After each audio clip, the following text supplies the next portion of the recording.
Beirut. A huge explosion in a port warehouse district near the center of Beirut killed more than 25 people, injured over 2,500 others, and sent shockwaves across the Lebanese capital on Tuesday, shattering windows and causing apartment balconies to collapse. The blast, which flattened much of the capital's port, was felt across the city as a giant mushroom cloud rose above it.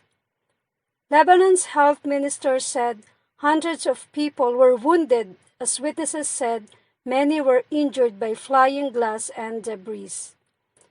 Kilometers from the scene of the blast, balconies were knocked down and ceilings collapsed. The cause of the blast was not immediately clear. It came at a time when Lebanon is passing through its worst economic and financial crisis in decades. It's like Hiroshima.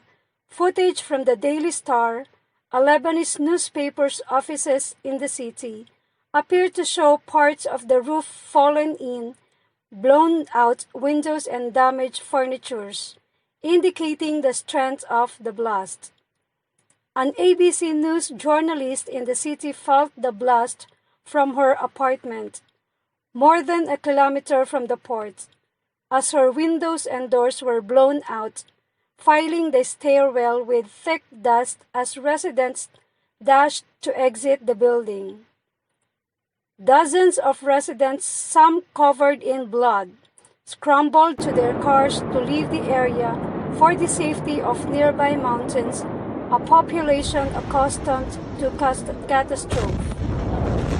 It's like Hiroshima, the mayor of Beirut told the Lebanese Broadcasting Company, a local broadcaster. There are lots of destructions and wounded lying on the streets.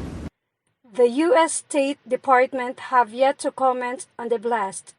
Israel's Foreign Minister Gabi Ashkenazi told a local television channel that it was too early to speculate on the causes of the blast and that there was no reason to believe it was an accident.